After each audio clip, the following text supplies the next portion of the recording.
हम आप लोग के लिए आज कल पढ़ाए थे, पिछले क्लास में जो वीडियो दिए थे उसमें सदिश के बारे में डिस्कशन दिए थे, उसका बेसिक कंसेप्ट दिए थे। आज हम उसी कंसेप्ट पे कुछ प्रॉब्लम करवाएंगे, जैसे एक्सरसाइज 10.1 का टोटल क्वेश्चन। देखिए पहला क्वेश्चन है हमारा, उत्तर से 30 डिग्री पूर्व में 40 किलोमीटर के विस्थापन का आलेख निरूपण कीजिए। देखिए जैसे उत्तर से 30 डिग्री पूर्व, तो उत्तर दक्षिण पूर्व पश्चिम कहीं भी दर्शाना हो तो सबसे पहले उसको दर्शाइए कि उत्तर किधर होता है, दक्षिण किधर होता है। तो एक्स अक्ष और वाई अक्ष, इसको बोलते हैं एक्स डैश, इसको बोलते हैं एक्स, इसको बोलते हैं वाई, इसको बोलते हैं वाई डैश। किसी भी मानचित्र में ऊपर वाले जो अक्ष होते हैं उसको उत्तर को निरूपित करते हैं, नीचे वाले दक्षिण दिशा को,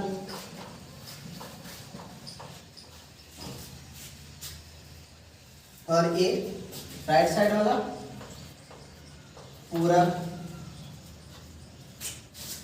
और लेफ्ट साइड वाले पश्चिम।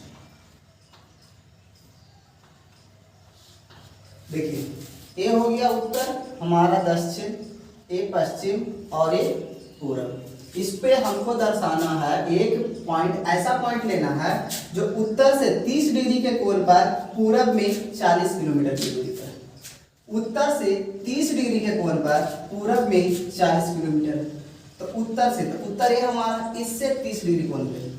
देखिए ए वाला हो गया हमारा 30 डिग्री, और ए हमारा कोई पॉइंट लेना है जो कितने दूरी पर होना चाहिए, 40 किलोमीटर। कहेगा सर इधर क्यों नहीं, तो उत्तर से, ये हो गया उत्तर, उत्तर से कितना जाना है, 30 डिग्री जाना है, किधर, पूरब की ओर, तो पूरब इधर है। तो ये हमारा हो गया उत्तर, उत्तर से धीरे धीरे धीरे धीरे धीरे धीरे मुड़ेंगे पूरब की ओर। जैसे ही हम 30 डिग्री आ गए रुक जाएंगे, और कितना किलोमीटर पर पॉइंट लेना है, तो 40 किलोमीटर। ये हमारा निरूपित करता है विस्थापन। ये विस्थापन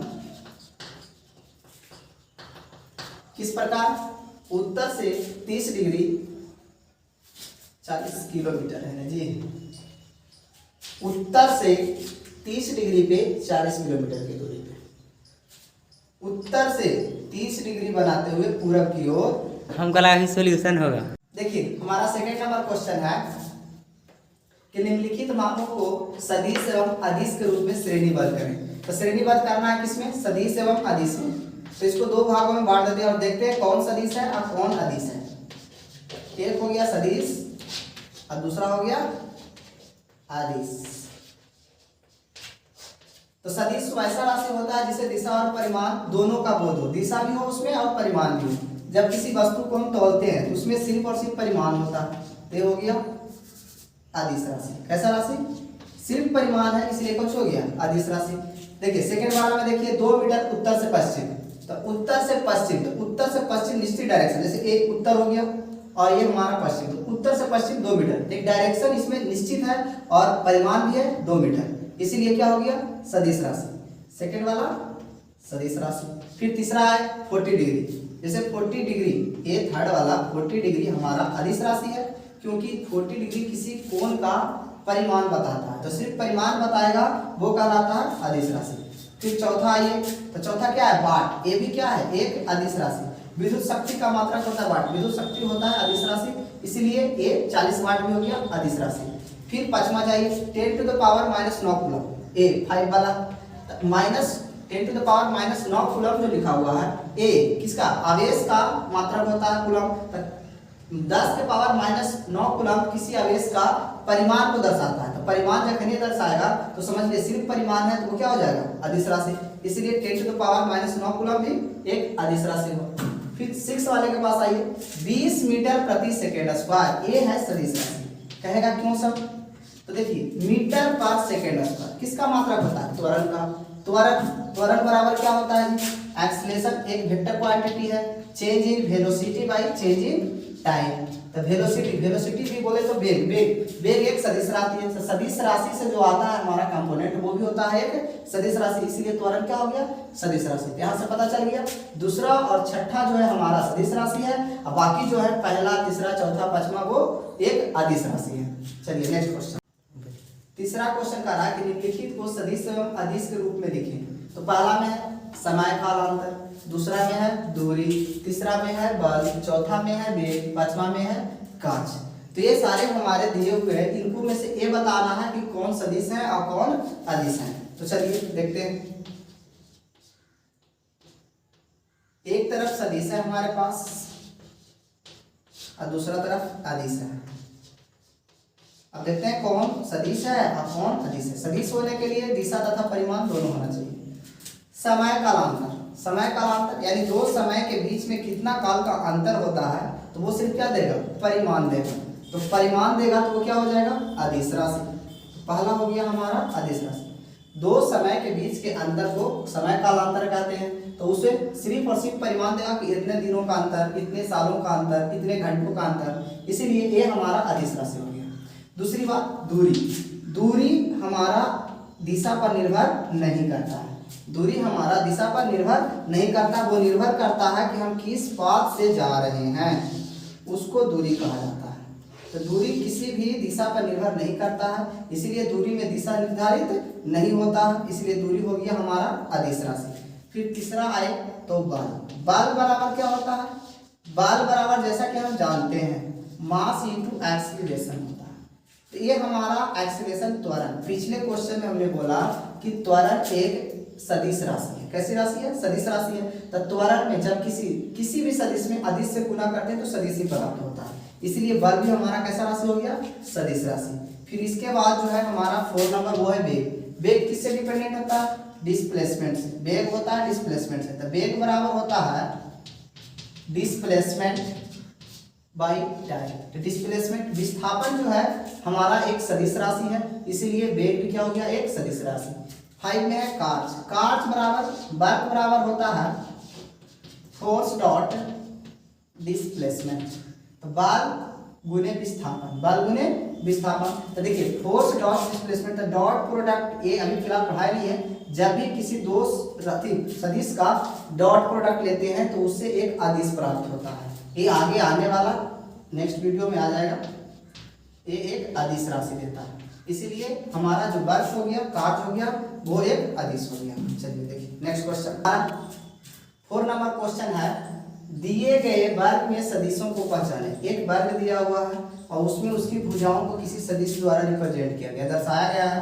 तो हमको इस वर्ग को देख कर 3 सदिशों की पहचान करनी। सह आदिम सदिश कौन सा है, समान सदिश कौन सा है, संरेख सदिश कौन सा है। तो देखिए हल करते हैं।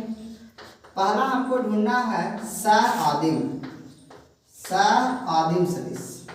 सह आदिम सदिश का अर्थ होता है वैसा सदिश जिसका इनिशियल पॉइंट कॉमन हो। मतलब दोनों का जो इनिशियल पॉइंट, देखिए कोई भी सदिश होता है ना इस तरह से, इसको बोलते हैं टर्मिनल और इसको बोलते हैं इनिशियल, या सीधा सी भाषा में हेड, इसको टेल, या बोलिए सिर, इसको बोलिए पूंछ। ठीक, अब देखिए वैसा सदिश, सह आदिम सदिश किसको कहते हैं, वैसा सदिश जिसका पूंछ जो हो ना एक ही बिंदु पर हो। वैसे सदिश जिसके पूंछ एक ही बिंदु पर हो या जिसका इनिशियल पॉइंट समान हो। इनिशियल टेल, ये जो टेल है हमारा ए कॉमन है। अगर टेल कॉमन हो तो उसे सह आदिम सदिश कहते हैं। तो यहाँ पर हमको इस छवि में देखते हैं कि किसका किसका टेल कॉमन है। तो यहाँ देखिए ए सदिश और बी सदिश, ये दोनों का टेल क्या है, एक ही बिंदु पर है। तो दोनों का जब टेल कॉमन है, पूंछ कॉमन है, तो उसको बोलते हैं सह आदिम सदिश। तो सह आदिम सदिश हो गया हमारा ए वेक्टर तथा डी वेक्टर। फिर अगला हमारा है समान सदिश।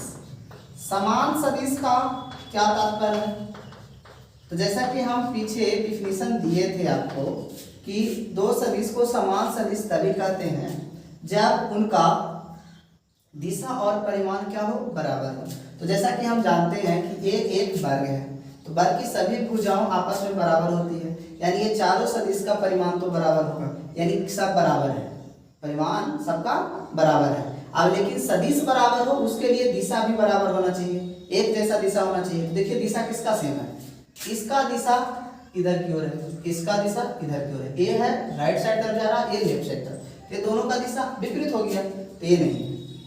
फिर डी और बी में देखिए, तो डी भी नीचे की ओर आ रहा है, बी भी नीचे की ओर आ रहा है, तो ये दोनों सदिश हमारा कहलाएंगे कैसा सदिश? समान सदिश। तो डी वेक्टर तथा बी वेक्टर ये दोनों सदिश क्या हो जाएंगे? समान सदिश। यदि किसी दो सदिश में दो सदिश अगर उसका परिमाण के साथ साथ दिशा भी समान हो तो उसे क्या कहते हैं? समान सदिश कहते हैं। और वो तीसरा संरेख। तो संरेख सदिश हमारा, तो देखिए जैसा कि हम लोग मैथमेटिक्स में जितने भी सदिश जिसका रिप्रेजेंटेशन होता है हम जानते हैं कि वो सारे के सारे सदिश स्वतंत्र सदिश होते हैं। सदिश दो प्रकार के, एक होते हैं लोकेलाइज, एक होते हैं अनलोकेलाइज। लोकेलाइज मतलब होता है कोई निश्चित बिंदु से गुजर रहा, और एक होता है अनलोकेलाइज जिसमें निश्चित ना हो कि वो एक बिंदु से गुजर रहा, मतलब उसको हम स्वतंत्र रूप से कहीं भी समांतर वे में इधर उधर शिफ्ट कर सकते हैं। तो जैसे कि देखिए समांतर हमारा होना चाहिए, तो संरेख होने के लिए दो सदिश को समांतर होना चाहिए। तो यहाँ डी और बी, जैसा कि हम जानते हैं आयत की सभी भुजाएं आपस में समांतर होती है, आमने सामने की भुजा क्या होती है? समांतर होती है। तो आमने सामने डी और बी है, ये दोनों समांतर है, ठीक है, तो ये दोनों संरेख भी होगा। यस, बी को अगर हम समांतर रूप से शिफ्ट ऐसे करके लाएंगे तो इसी पे आएगा, तो ये क्या हो जाएगा? समांतर है, तो एक ही रेखा पर आएगा। जब इसको धीरे से शिफ्ट करके लाएंगे यहाँ पे तो इसी रेखा पर आएगा, तो समांतर और साथ ही साथ संरेख भी हो गया। लेकिन क्वेश्चन में एक और बोला समान, देखिए किधर गया? संरेख होना चाहिए परंतु असमान होना चाहिए। तो डी और बी तो समान है, तो संरेख भी है और समान भी है, तो ये वाला तो होगा नहीं। अब ए और सी के पास आइए, तो देखिए इस समांतर रूप से लाएंगे तो इसी पे आ जाएगा, ये दोनों एक दूसरे के ढक लेंगे, एक दूसरे पर आ जाएंगे, तो हो जाएगा समांतर। लेकिन इसका दिशा राइट साइड, इसका दिशा लेफ्ट साइड, तो एक का दिशा दायां तरफ, एक का बायां तरफ, तो दिशा में भिन्नता है, यानी संरेख है परंतु दिशा भिन्न होने की वजह से समान नहीं है। इसीलिए हमारा जो संरेख है वो कौन सा हो जाएगा? संरेख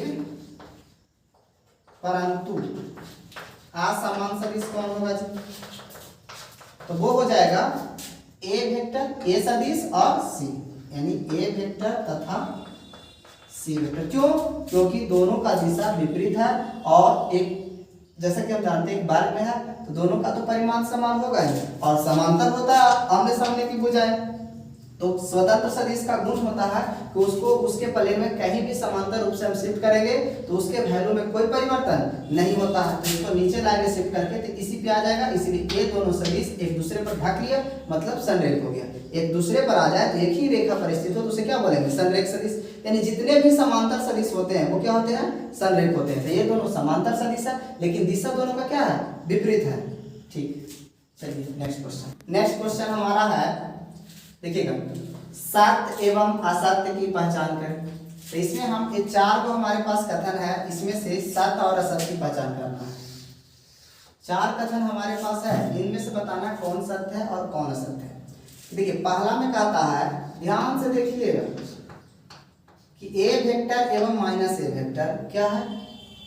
संरेख है। तो देखिए उसी सदिश में अगर उसी के नेगेटिव चिन्ह से गुना करते हैं तो वो उसी का ऋणात्मक सदिश कहलाता है, और एक दूसरे का ऋणात्मक सदिश समांतर होता है, एक दूसरे का समांतर होता है। तो ए वेक्टर जो होगा हमारा, मान लीजिए इस डायरेक्शन में है तो माइनस इस डायरेक्शन में होगा, अपोजिट डायरेक्शन में, विपरीत दिशा में। तो विपरीत दिशा में होने वाले दो सदिश अगर हम इसको समांतर रूप से यहाँ लिया है तो इस तरफ से इधर जाएगा, यानी ये माइनस ए वेक्टर और ए वेक्टर दोनों एक ही रेखा पर स्थित हो गया।